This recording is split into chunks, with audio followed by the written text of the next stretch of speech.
ప్రభు యేసుక్రీస్తు వారి నామములో సేవకులకి కూడి వచ్చిన మీ అందరికీ నా హృదయపూర్వక వందనాలండి. తల మంచుకు తడుస్తూ ఉంది. పిల్లలు భోంచేశారో లేదో తెలియదు మరి ఇక్కడ చాలామంది. అయినప్పటికీ దేవుని వాక్యం పట్ల మీరు చూపిస్తున్న ఆసక్తిని బట్టి దేవునికి ఎంతో హృదయపూర్వక వందనాలు. అన్న ఫైర్ బ్రాండ్. నేను అంత గట్టిగా, అంత రోషంగా, పౌరుషంగా మాట్లాడలేదు. ఒకవేళ నేను మాట్లాడుతూ ఉన్నప్పుడు నిద్ర వచ్చిందనుకోండి, ప్రశాంతంగా నిద్రపోండి, వెళ్ళేటప్పుడు లేపుతారు. అయితే నా విన్నపం ఏంటంటే పక్క వారి మీద పడకండి చాలు. ఎందుకంటే పనులు చేసి ఉన్నారు కదా, అలసిపోయి ఉంటారు, చల్లగా ఉంది కాబట్టి అవకాశం ఉంది. కానీ అవకాశం వీలైనంత వరకు వాక్యం వినడానికి ప్రయత్నం చేయండి. ఇది ఒక నాటికి చూస్తున్నట్టు అనుకోండి, మీకు నిద్ర రాదు. సరే, చిన్న ప్రార్థన చేసుకొని మనం వాక్యంలోకి వెళ్దాం. ప్రేమ గల తండ్రి, కృప కలిగిన దేవా, ఈ రాత్రి మీ మంచితనాన్ని బట్టి, మీ గొప్పతనాన్ని బట్టి మీకు వందనాలు. అవును ప్రభా, వచ్చి చూస్తేనే మీరెవరో మాకు అర్థమవుతుంది. దూరం నుంచి ఏవేవో అనుకొని మనుషులు మీ గురించి రకరకాలుగా మాట్లాడడం, ఇవన్నీ మీ దాసుల ద్వారాగా మాట్లాడారు. మీకు వందనాలు దేవా. ఈ సమయంలో మరొక్కసారి మీ సహాయాన్ని వేడుకుంటున్నాం, మీ కృపను వేడుకుంటున్నాం. మీ వాక్యాన్ని మాకు అందించండి. అలసిన దేహాలతో ఇక్కడ కూర్చుని ఉండగా మీ శక్తినిచ్చి మీ వాక్యం ద్వారా తృప్తిపరచమని, మీరు మాత్రమే మహిమ, ఘనత, ప్రభావాలు పొందుకోమని, నన్ను మీ సులువు చాటున మరుగుపరుచుకొని మీ ఆత్మ సహాయం, సమయోచితమైన సహాయం ఇక నిలబడుతున్న నాకు, వింటున్న వారికి అనుగ్రహించమని యేసుక్రీస్తు నామంలో అడిగి వేడుకుంటున్నాం తండ్రి, ఆమేన్. ఉదయం నా దగ్గరికి ఒక తమ్ముడు వచ్చాడు, హైదరాబాద్ నుంచి వచ్చాడు. అయితే మాట్లాడుతూ ఉన్నప్పుడు ఆ తమ్ముడు నాతో పంచుకున్న విషయం ఏంటంటే, అన్న, నా జీవితం ఎంత దిగజారిపోయింది ఒకప్పుడు అంటే. ఏమైంది తమ్ముడు అన్నాను. అప్పుడు వెంటనే ఆ తమ్ముడు అన్నాడు, నేను పలానా కాలేజీలో చదువుకోవడానికి వచ్చానన్నయ్య.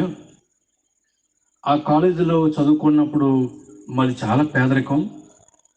మా అమ్మ తాడు అమ్మి ఆ డబ్బులతో నా ఫీజు కట్టి ఈ కాలేజీలో చదువుకోరా, జీవితం బాగుంటుంది అని కట్టి చదివించారన్నయ్య.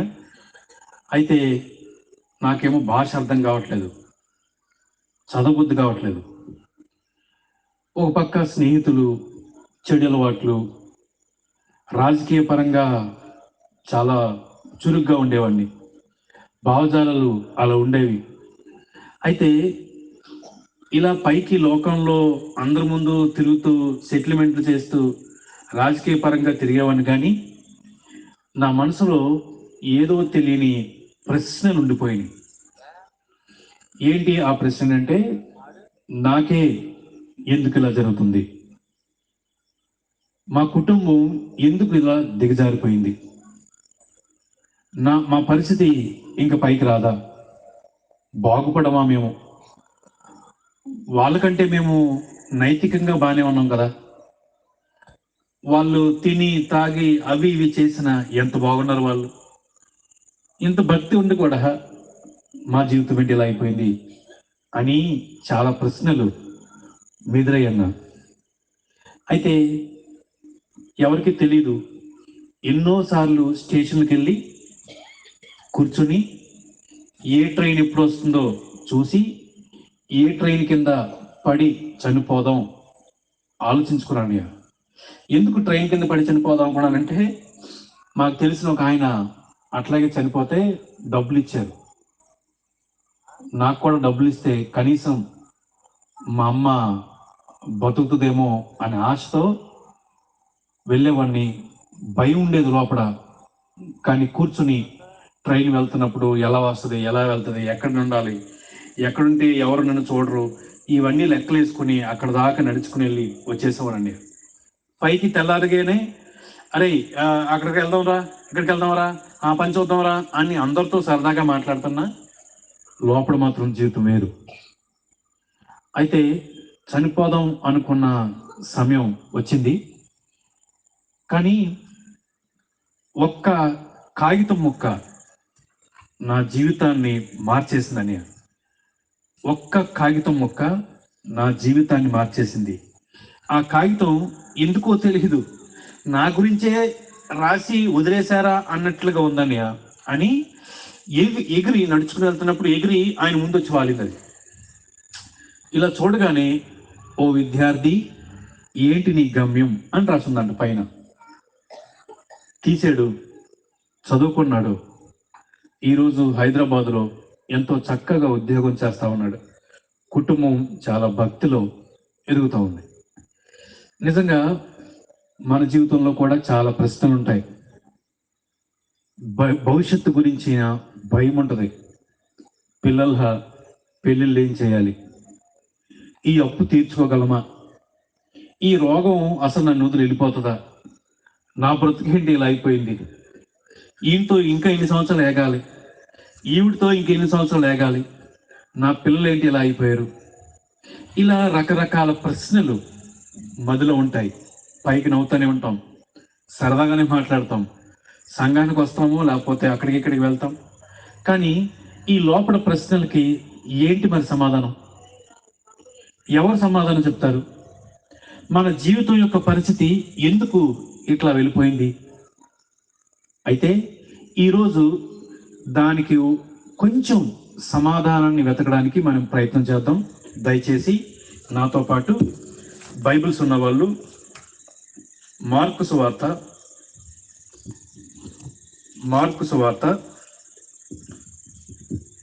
2వ అధ్యాయం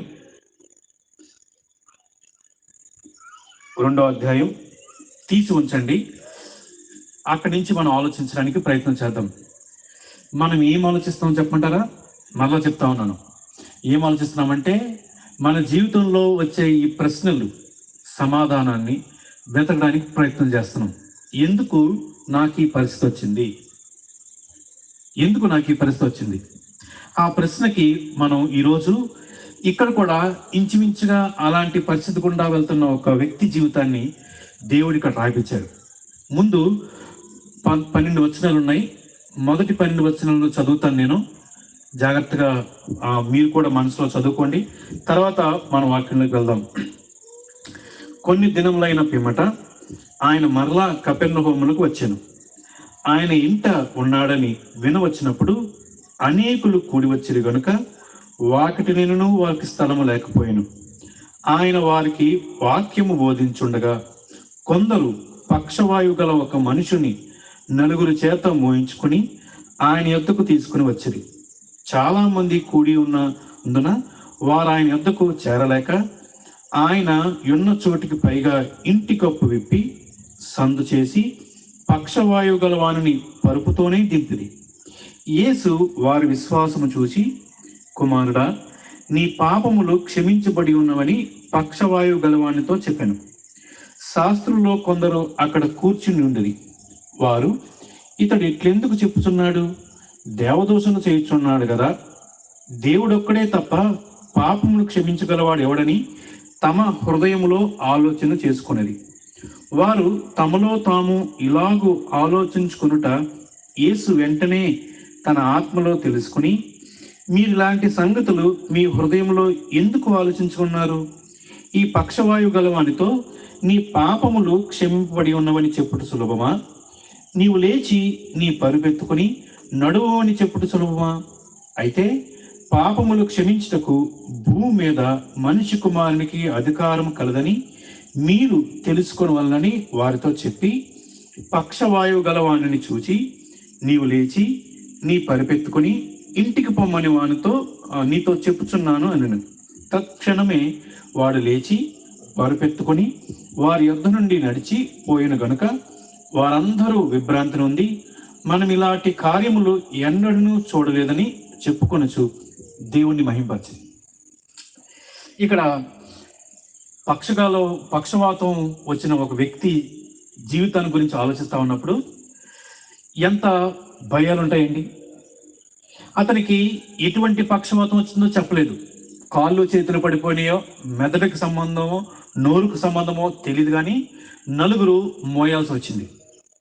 అయితే అతను భవిష్యత్తు గురించిన భయాలు ఎన్నుంటాయో, ఇంకా నేను చచ్చిపోయేంత వరకు ఈ రోగంతో బాధపడాలా, నా కుటుంబం పరిస్థితి ఏంటి, నా పిల్లల పరిస్థితి ఏంటి, వాళ్ళ పిల్లల పరిస్థితి ఏంటి, వాళ్ళ భవిష్యత్తు పరిస్థితి ఏంటి, నేను ఇంకా ఇంతేనా, నన్ను ఎవరు పట్టించుకోరా, పిల్లలు పెద్దలు అయిన తర్వాత నన్ను పట్టించుకుంటారా, బహుశా ఇలా రకరకాల ప్రశ్నలు తన మొదలు ఉండుండొచ్చు. అయితే ఒకరోజు ఆశ్చర్యకరంగా ఏం జరిగిందంటే, నలుగురు తీసుకుని, వాళ్ళ ఫ్రెండ్స్ తీసుకుని, ఇంట్లో వాళ్ళు అవుతారేమో తెలియదు కానీ తీసుకుని యేసు ప్రభు వచ్చాడు అనే విషయం తెలిసింది. తెలియగానే యేసు ప్రభు దగ్గర తీసుకురావడానికి వచ్చారు. కానీ అక్కడ హౌస్ఫుల్ అయిపోయింది అనమాట. చాలా మంది జనం అక్కడ ఉన్నారు. ఏం చేయాలి, సర్లే వెళ్ళిపోదాంలే, తర్వాత వద్దామో అని ఎప్పుడు అనుకోలేదు వాళ్ళు. వచ్చిన అవకాశం ఈరోజే, వచ్చిన ఈ అవకాశాన్ని మనం విడిచిపెట్టకూడదు అని మరి ఏం చేశారో తెలీదు. ఆ ఇంటి యజమాని అడిగి ఉంటారు, బాబు కొంచెం ఖాళీ లేదు కదా, చాలా అర్జెంటు వ్యక్తి మా స్వస్థ పొందాలి, కొంచెం అవకాశం ఇస్తావా అంటే పర్లేదు తీసుకోండి అన్నాడు. వెంటనే వీళ్ళు వెనక నుంచి పైకి ఎక్కారు.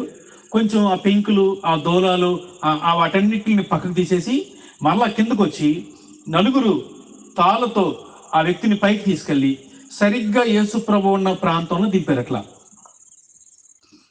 దింపగానే మీరు ఆలోచన చేయండి, చూసే వాళ్ళందరికీ చాలా ఆశ్చర్యం అనిపించుంటుంది. ఏం జరుగుతుంది అసలు, ఏంటి ధూళి పడుతుంది, ఏంటి దుమ్ము పడుతున్నట్టు అన్నట్లుగా ఆలోచన చేసుకుని ఉంటారు. సరిగ్గా యేసు ప్రభు ముందు దింపగానే యేసు ప్రభు అన్న మాట ఏంటంటే, మీ విశ్వాసం చాలా గొప్పదే అని, కుమారుడా నీ పాపములు క్షమించబడి ఉన్నవి అన్నాడు అన్నమాట. చాలా జాగ్రత్తగా ఆలోచన చేయడానికి మనం ప్రయత్నం చేద్దాం. ఏంటంటే, ఆ పక్షవాయువు గల వ్యక్తి యేసు ప్రభు దగ్గరికి వెళ్తా ఉన్నప్పుడు ఎన్ని ఆశలు తెల్లుంటాడో. ఈ రోజు నుంచి నా జీవితం మారదంటావా, ఈయన ఏమైనా చేయగలడా, ఈయన ఏమైనా చేస్తే ఈ పక్షవాతం నుంచి నేను బయట తీసుకొస్తే చాలు, నాకు ఇంతకు మించిన ఆశీర్వాదం ఇంకోటి వద్దు, నేను మరలా యథావిధిగా పాత జీవితాన్ని జీవించగలగాలి, నా కుటుంబంతో సంతోషంగా జీవించగలగాలి అని చాలా ఆశలతో యేసు ప్రభు ముందుకి ఆవేళ దింపగానే యేసు ప్రభు ఏమనాలి, అయ్యయ్యో ఎప్పటి నుంచి వచ్చిందయ్యా, ఎలా ఉంది నీకు ఇప్పుడు, పర్లేదులే నీ రోగాన్ని తగ్గిస్తాను అని ఏమీ అనలేదు. అనకుండా డైరెక్ట్గా ఆయన అన్న మాట ఏంటంటే, నీ పాపము క్షమించాను అన్నాడు. నీ పాపము క్షమించాను అన్నాడు. వెంటనే పక్షవాయువు గల వ్యక్తికి ఎలా ఉంటుందండి, నేను ఎందుకు వచ్చాను, దేనికోసం వచ్చాను, ఈయనేం మాట్లాడుతున్నాడు, నేనేమో నన్ను ముట్టుకుంటేనో లేకపోతే నీ రోగం తగ్గుతుందేమో అని ఆయన అంటే, నా రోగం తగ్గుతుందని ఆశతో ఈ దగ్గరకు వస్తే ఈయన ఇంకేటేది మాట్లాడుతానేంటి, నాకు సంబంధమైన మాటలు మాట్లాడుతానేంటి అని బహుశా అనుకుని ఉండుంటాడు. అయితే ప్రియమైన వాళ్ళరా, చాలా జాగ్రత్తగా ఆలోచించాల్సిన విషయం ఏంటంటే, మన జీవితంలో చాలా ప్రశ్నలు వస్తాయని చెప్పుకున్నాం. మన జీవితంలో ఎందుకు ఈ పరిస్థితి గుండా మనం వెళ్తున్నాం అనే ప్రశ్న మనకు ఉంటుంది. దానికి సమాధానం ఇక్కడ చూడబోతున్నాం అని చెప్పాం కదండి. అయితే చాలా జాగ్రత్తగా మనం విందాం. నా ప్రశ్న ఏంటంటే, ఒకవేళ ఈ రోగం కనుక ఆ వ్యక్తికి రాకపోయినుంటే యేసు ప్రభు దగ్గరికి వచ్చేవాడా? యేసు ప్రభు గురించి వినేవాడు, ఆహా మంచి మాటలు చెప్తాడండి, స్వస్థపరుస్తాడండి అని బహుశా ఆయన గురించి విని లేకపోతే ఆయన చూసి వెళ్ళిపోయి ఉండేవాడు. కానీ ఈరోజు యేసు ప్రభు దగ్గరికి ఆ వ్యక్తి రావడానికి ఆ రోగమే కారణమైంది. ఇప్పుడు అది మంచిదంటారా చెడ్డదంటారా?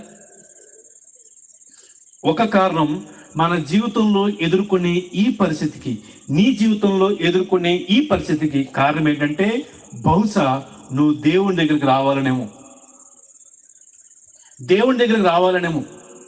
అయితే నువ్వేం చేస్తావంటే, ఆ పరిస్థితి నుంచి బయటికి రావడానికి నీ సొంత శక్తిని ఉపయోగిస్తా ఉన్నావు, నీ సొంత పరికరాలు ఉపయోగిస్తా ఉన్నావు.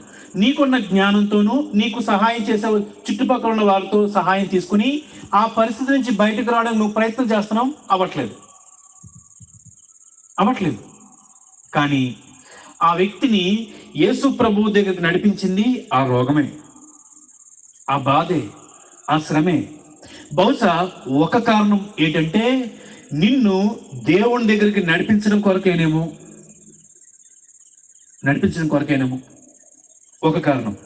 రెండో కారణం ఇక్కడ డైరెక్ట్గా ఇచ్చారు. ఏమని ఇచ్చారంటే తన జీవితంలో ఆ పరిస్థితికి కారణం ఏంటంటే తన పాపమే. ఒకవేళ నీ జీవితంలో ఈ పరిస్థితికి కారణం బహుశా నువ్వు చేసుకున్న ఆ పాపం వల్లేనేమో. ఆలోచన చేయండి. ఎందుకు ఈ మాట చెప్తున్నానంటే అండి, చాలా జాగ్రత్తగా విందాం. పాపాన్ని ఎంత సులువుగా తీసుకుంటామో మన దృష్టిలో చిన్న పాపాలు, పెద్ద పాపాలు, ఘోరమైన పాపాలు అని తేడా ఉంటుంది. కానీ దేవుని దృష్టిలో పాపం అనే దానికి తేడా లేదు. అందుకని దేవుడు పాపాన్ని చాలా హేయంగా ఎంచుతాడు. పాపాన్ని అసహించుకుంటాడు. అయితే బహుశా మన జీవితంలో ఈ రెండు కారణాలు అవ్వచ్చు. ఒక కారణం ఏంటంటే నిన్ను దేవుని దగ్గరికి నడిపించడం కొరకే ఆ శ్రమ గుండా వెళ్తున్నావేమో, లేదా నువ్వు చేసిన ఆ పాపానికి ప్రతిఫలమే నీకు ఈ శ్రమేమో. ఏదైనా జరగచ్చు. కానీ ఈ వ్యక్తి జీవితంలో ఈ రెండు కనిపించినాయి. తను ఆ పరిస్థితికి వెళ్ళడానికి కారణం తాను చేసిన పాపమే. అది ఏ పాపం రాయబడలేదు. అది దొంగతనం అవ్వచ్చు, అది మోసం అవ్వచ్చు, అది వ్యభిచారం అవ్వచ్చు, అన్యాయంగా డబ్బులు సంపాదించడం అవ్వచ్చు, తీసుకున్న డబ్బులు ఎగ్గొట్టడం అవ్వచ్చు, ఏమనవచ్చు. ఇక్కడ ఆగి ఒక ప్రశ్న అడుగుతానండి. ఏంటి ఆ ప్రశ్న అంటే, ఏమండి మన జీవితాలు నిజంగానే కరెక్ట్గా ఉన్నాయంటారా?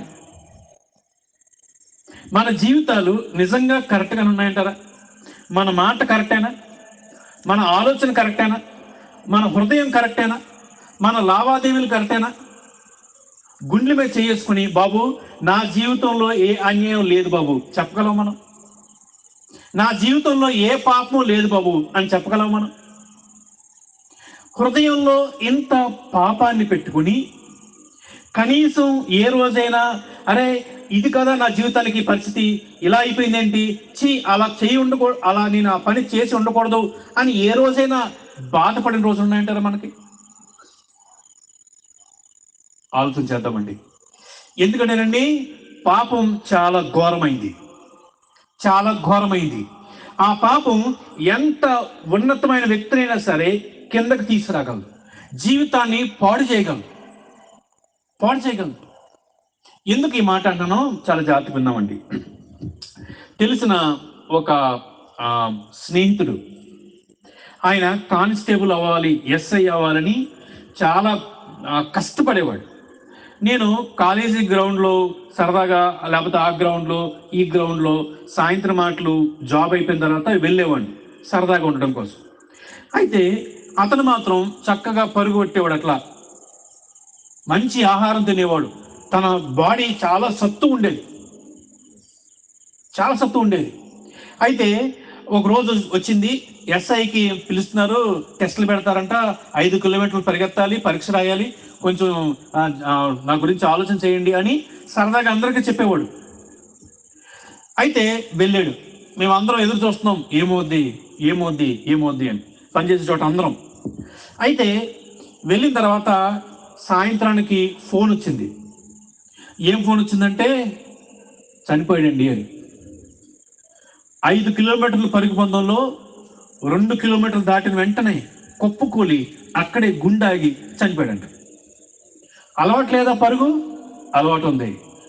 మంచి బాడీ కదా, మంచి సత్తువు గల బాడీయే, మంచి ఆహారం తిన్న వ్యక్తే, ఎంత దూరం పరిగెట్టాలో తెలుసు, ఎలా పరిగెట్టాలో తెలుసు, అన్నీ తెలిసిన వ్యక్తే. చాలా బాధ అనిపించింది. కానీ నాకు ఒక వారం రోజుల తర్వాత తెలిసిన విషయం ఏంటంటే ఆ వ్యక్తి, ఆ పెద్ద ఆయన ఒక స్త్రీతో అక్రమ సంబంధం కలిగినవాడు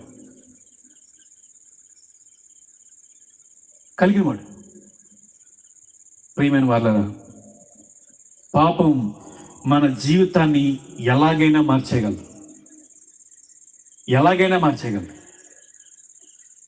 మరి మన జీవితంలో పాపం లేదు అని గుండెల మీద చేసి చెప్పగలమా? చెప్పలేం బాబు అనేదే మీ ప్రశ్న అయితే, మరి మీలో పెట్టుకున్న ఆ పాపాన్ని మీరు ఏం చేస్తున్నారు? ఆ పాపమే ఇన్ని శ్రమలకు కారణమైనప్పుడు, ఇంత వేదనకి, ఇంత కన్నీరుకి కారణమైనప్పుడు ఎందుకు విడిచిపెట్టరు? ఈ వ్యక్తి యేసుప్రభు దగ్గర రాగానే యేసుప్రభు చేసిన మొట్టమొదటి పని ఏంటండి?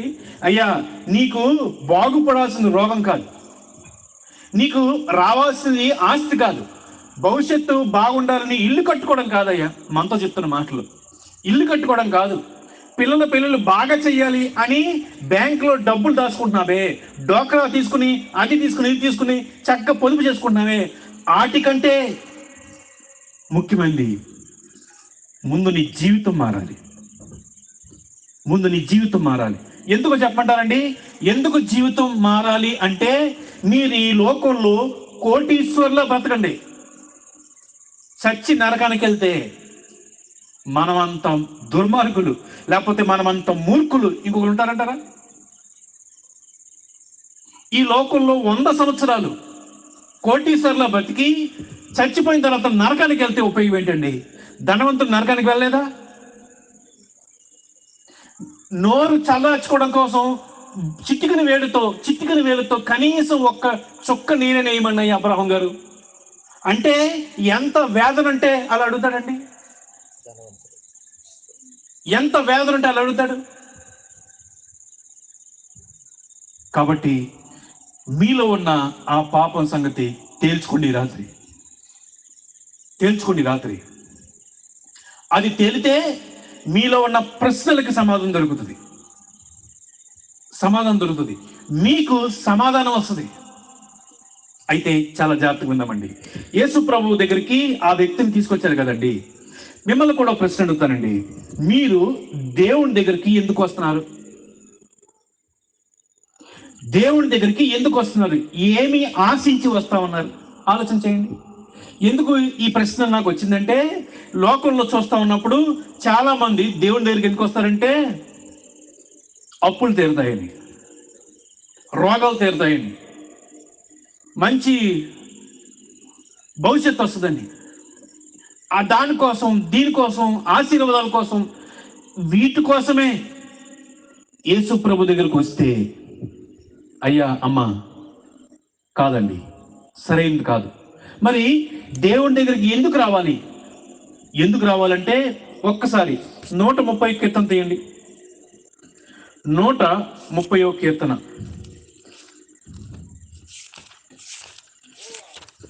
ఒక్కసారి అండి. 130 కీర్తన. అందరూ బైబిల్స్ ఉన్న వాళ్ళు, చదవగలిగిన వారు అందరూ 3వ వచనం 4వ వచనం. యెహోవా, నీవు దోషములను కనిపెట్టి చూచిన ఎడల ప్రభువా ఎవడు నిలవగలడు? అయినను జనులు నీ యందు భయభక్తులు నిలుపునట్లు నీ యొద్ద క్షమాపణ దొరుకు. అమ్మా, అయ్యా, దేవుని దగ్గరికి మనం ఎందుకు వెళ్ళాలంటే క్షమాపణ కోసం వెళ్ళాలి. గుర్తుపెట్టుకుందాం, అర్థం చేసుకుందాం. మనం చేసే ఏ పాపమైనా దేవునికి వ్యతిరేకమైంది.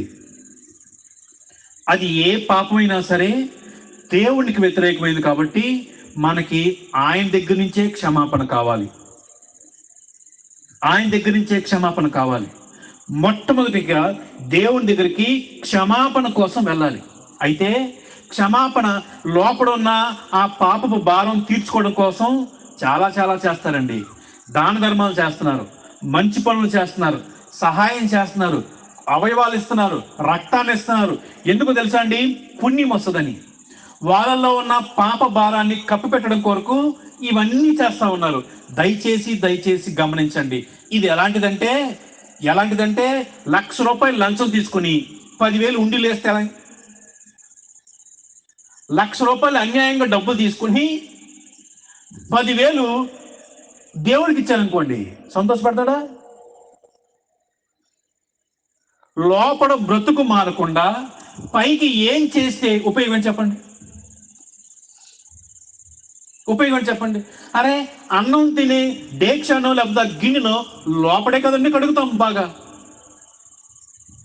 మరి దేవుడి దగ్గరికి వెళ్ళే మనం పై బట్టలు చూస్తాడా దేవుడు? మీరు ఎన్ని డబ్బులు ఇచ్చారో చూస్తాడా దేవుడు? మీరు ఏం చేశారో చూస్తాడా దేవుడు? హృదయాన్ని చూస్తాడండి. ఒకవేళ మీరిచ్చే డబ్బుతో మోసపోయి మీకు ఆశీర్వాదం ఇస్తే ఆయన దేవుడు కాదు. పై రూపాన్ని చూసి మోసపోయేవాడు కాదు ఈ బైబిల్ దేవుడు. ఈయన అన్నాడు, నేను పై రూపాన్ని లక్ష్య పెట్టను, నేను మనిషి యొక్క అంతరంగాన్ని చూసేవాడిని. ఇక్కడ ఒక ప్రశ్న అడుగుతానండి. దేవుడు ఈరోజు ఇప్పుడు మీ అంతరంగంలోకి చూస్తూ ఉంటే ఆయనకి ఏం కనిపిస్తాయంటారు? మీ అంతరంగంలోకి చూస్తే ఆయనకి ఏం కనిపిస్తాయంటారు? మీ హృదయంలోకి చూస్తే ఆయనకి ఏం కనిపిస్తాయంటారు? మంచి కనపడుతుంది అంటారా? ఆలోచించేద్దామండి. క్షమాపణ కొరకు దేవుని దగ్గరికి వెళ్ళాలి. కిందకు వద్దాం. 7వ వచనం, ఇశ్రాయేలు యెహోవా మీద ఆశ పెట్టుకునము, యెహోవా యొద్ద కృప దొరుకునండి. మొదటిదేమో క్షమాపణ దొరుకును, దానికోసం దేవుని దగ్గరికి వెళ్ళాలి. రెండోది, మనం దేవుని దగ్గరికి ఎందుకు వెళ్ళాలంటే కృప దొరుకుతుందంటండి. కృప దొరుకుతుందంట. ఏమండి, క్షమించండి, పెద్ద రాజకీయ నాయకుల దగ్గరికి వెళ్ళాలనుకోండి, ముందు పిఎన్ కలవాలి, ఏంటో చెప్పాలి, ముఖ్యమైనది అయితే పంపిస్తారు, లేకపోతే ఖాళీ లేని పంపించేస్తారు. అరే, ఆయన దగ్గరే ఇంత సెక్యూరిటీ ఉంటే, దేవాది దేవుడండి, పరిశుద్ధుడండి, పాపాన్ని కనురెప్పపాటైనా చూడలేని అంత పరిశుద్ధమైన కళ్ళు కలగవాడండి, ఆయన దగ్గరికి మనం ఎలా వెళ్ళగలమండి? సమీపింపరాని తేజస్సులో ఉండేవాడు కదండి. అలాంటి దేవుడిని మనం ఏం చేసి చేరుకోగలం? మనం చేరుకోవడానికి మనలో ఉన్న ఏ మంచి సరిపోదండి. మంచి లేదనట్లేదు, కానీ మనలో ఉన్న మంచి ఆ దేవుడిని చేరుకోవడానికి సరిపోదు. అయితే ఇప్పుడు మానవుడు దేవుని దగ్గరికి చేరుకోవాలంటే ఆయనే అవకాశం ఇవ్వాలి. అటువంటి అవకాశం లేని మనకు ఆయన చేరుకోవడానికి, ఆయన పిల్లలయ్యే అవకాశాన్ని ఇచ్చాడండి. దాన్ని కృప అంటున్నాం. ఏ యోగ్యత లేదు, ఏ అర్హత లేదు, కానీ మీరు, నేను, మనం ఎవరైనా సరే దేవుణ్ణి పిల్లలయ్యే అధికారాన్ని ఇస్తారంట. అయితే ఈ మాట ఎలా ఉంటుందంటే, చాలామంది, అరే ఈడు దేవుని బిడ్డరా, హేళన చేసే వాళ్ళు ఎంతమంది ఉన్నారు? దేవుని బిడ్డ అంటారు, ఈడు వదిలేయండిరా, వీడికి ఏంటో నచ్చమంటారా, దేవుని బిడ్డ అంటారా. కానీ దాని విలువ ఎంత గొప్పదండి. దేవుని పిల్లలు నేను, దేవుని కుమారుడు నేను. ఒకవేళ మీరు ఆయన విశ్వాసం ఉంచితే దేవుని కుమారుడు, కుమార్తె అవుతారు. ఎంత గొప్ప ప్రివిలేజ్ అండి, ఎంత గొప్ప ప్రివిలేజ్. ఒకవేళ రాష్ట్రపతి గారు, ఇప్పుడున్న సరదాగా మనకు అర్థం అవడం కోసం చెప్తున్నాను, రాష్ట్రపతి గారు పిల్లలు లేరు. భారతదేశంలో ఒకనొక టైంలో ఒక ప్రధానమంత్రికి, పేరు వద్దులేండి, ఆయనకి పిల్లలు లేరు.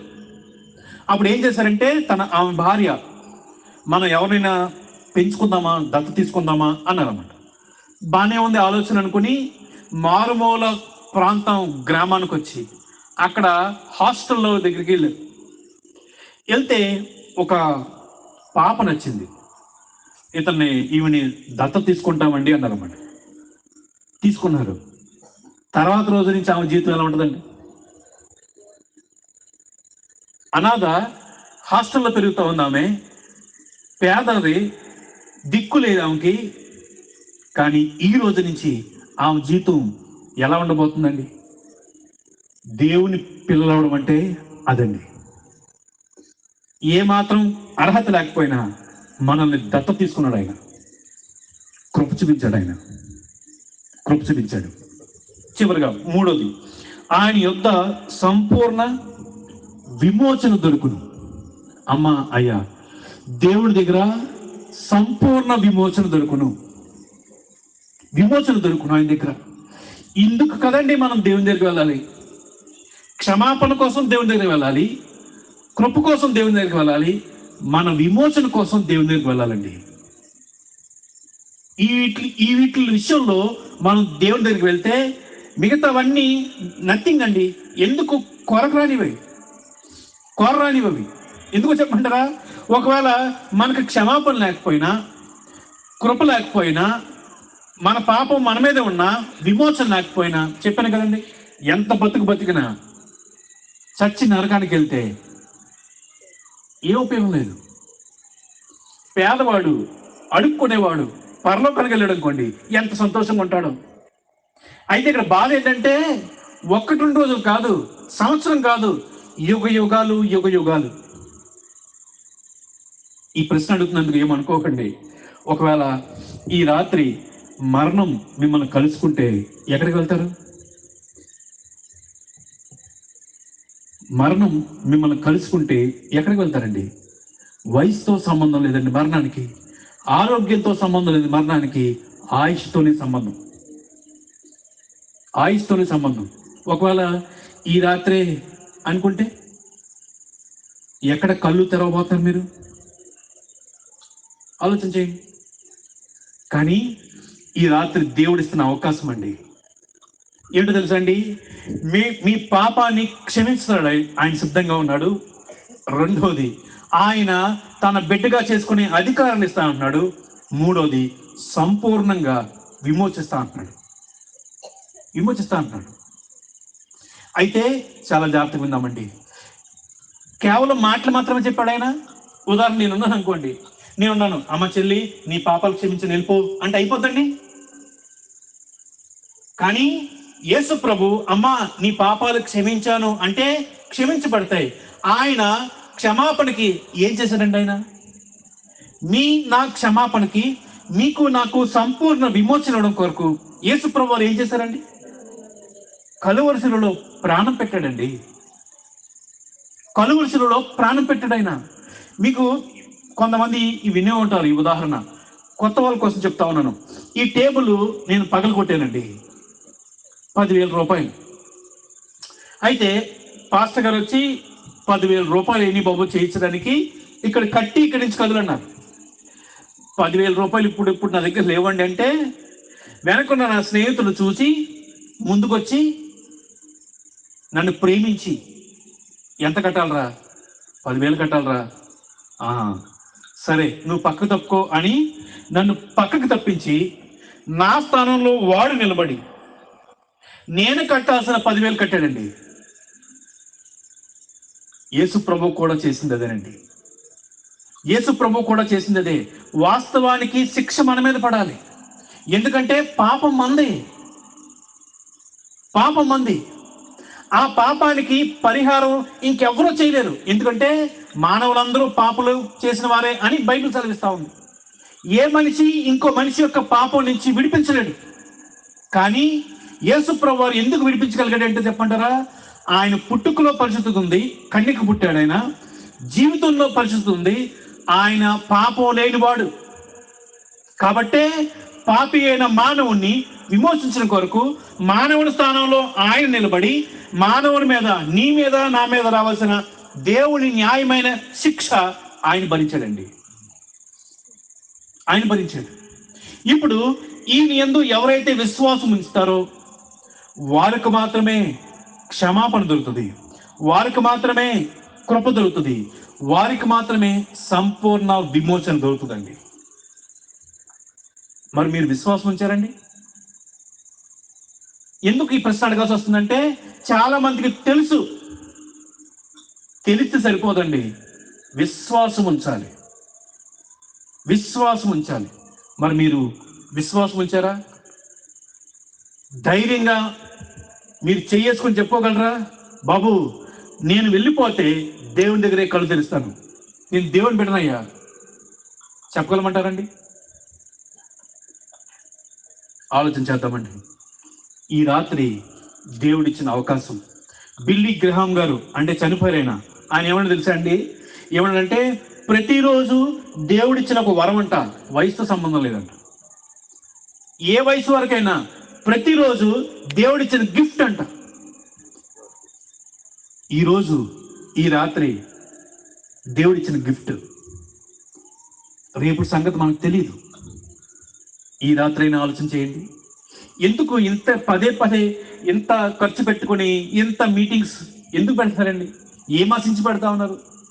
ఏం ఆశించి పెడతా ఉన్నారంటే ఒకటండి, నాతో పాటు నా గ్రామస్తులు నశించిపోకూడదు. నేను పరలోకానికి వెళ్తాను, నాతో పాటు నా గ్రామస్తులు కూడా రావాలి. ఆ ప్రేమతోనండి, ఆ ఆశతోనే. అంతకు మించి ఏ లాభం కోసం పెడుతున్న విషయం కాదు ఇది. అయితే ఇక్కడికి వద్దాం. మరలా పక్షవాయు గల వ్యక్తి యేసు ప్రభు ఆ వ్యక్తిని నీ పాపాలు క్షమించబడ్డాయి అనగానే కొంతమంది కోపం వచ్చిందండి. చూడండి ఒకసారి 6వ వచనం. శాస్త్రంలో కొందరు అక్కడ కూర్చుని ఉండేది. వారు, ఇతడు ఇట్లెందుకు చెప్పుచున్నాడు? దేవదోషణ చేయుచున్నాడు కదా. దేవుడొక్కడే తప్ప పాపమును క్షమింపగలవాడు ఎవడని తమ హృదయంలో ఆలోచన చేసుకున్నది. దేవుడొక్కడే తప్ప పాపాన్ని ఇంకెవరు క్షమించగలరు? అమ్మా అయ్యా, ఆ మాటకు అర్థం ఏంటంటే ఏ పాపమైనా దేవునికి వ్యతిరేకమైంది. ఏ పాపాన్ని క్షమించాలన్నా దేవుడే క్షమించాలి. ఒకసారి చూడండి, ఒక్కసారి నాతో పాటు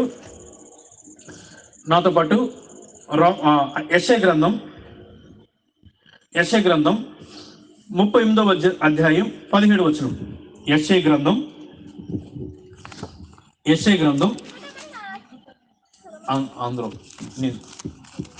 38వ అధ్యాయం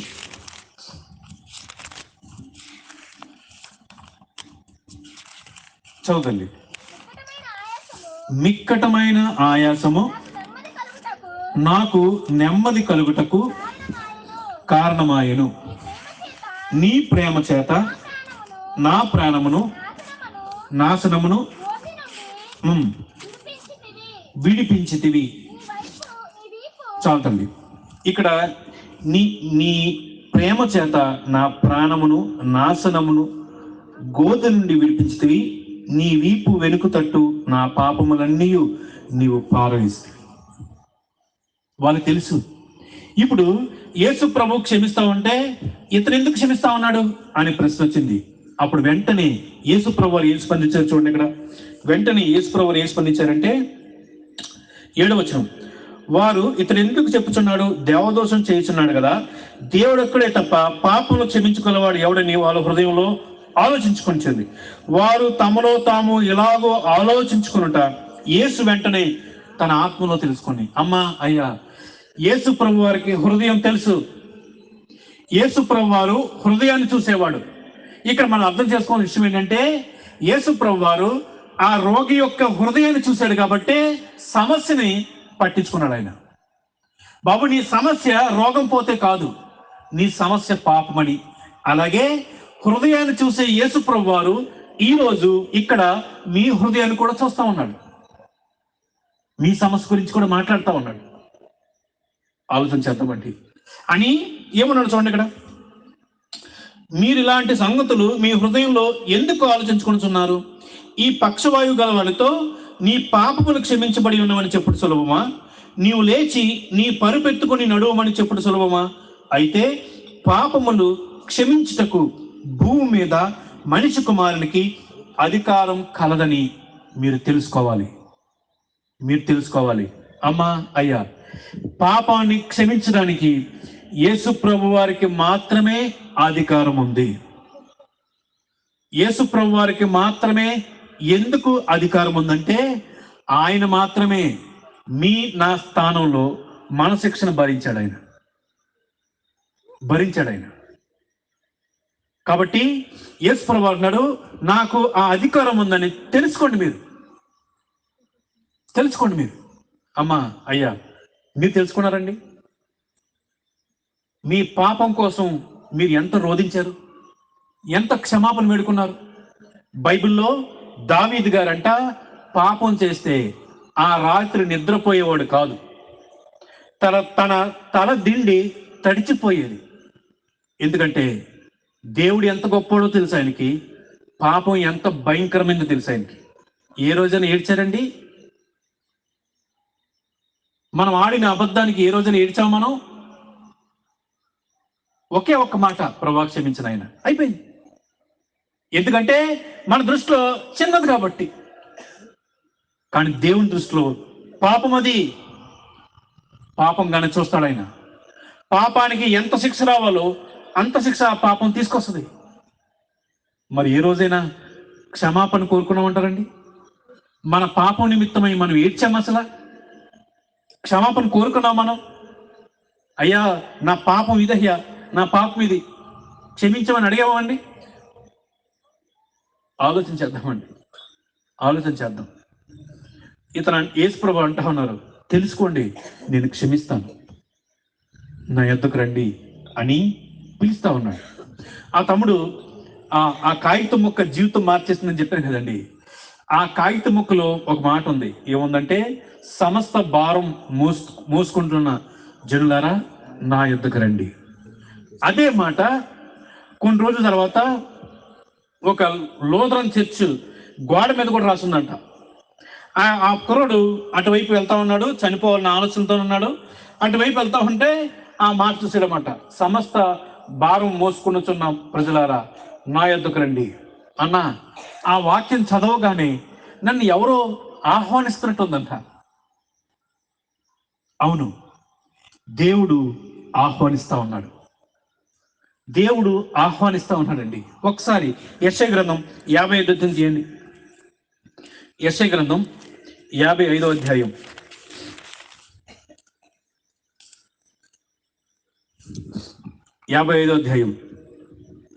దప్పుకొని వారులారా నేల యొద్దకు రండి, రోకలు లేని వారులారా మీరు వచ్చి కొని భోజనము చేయుడి. రండి, రోకలు లేకపోయినను ఏమీయు నీకయే ద్రాక్షారసము పాలును కొనుడి. ఆహారము కాని దాని కొరకు మీరేలా రోకలు ఇచ్చెదరు? సంతుష్టి కలగజేయ దాని కొరకు మీ కష్టాజితమంతయు ఎందుకు వ్యయపరచెదరు? నా మాట జాగ్రత్తగా ఆలకించి మంచి పదార్థం భుజించుడి. మీ ప్రాణము సారమైన దాని యందు సుఖింపనీయుడి. దేవుడు పిలిచేవాడండి. మన దేవుడు పిలిచేవాడు. అరే, మనిషి దేవుని దగ్గరికి వెళ్ళడం చూసాం, కానీ దేవుడు మన దగ్గరకు రావడం ఎంత గొప్పవాడండి ఈయన. ఆ దేవుడు పిలుస్తామంటే ఆ తమ్ముడు స్పందించాడు. దేవుని ఆహ్వానాన్ని మన్నించి వెళ్ళాడు, నమ్ముకున్నాడు, జీవితాన్ని మార్చుకున్నాడండి.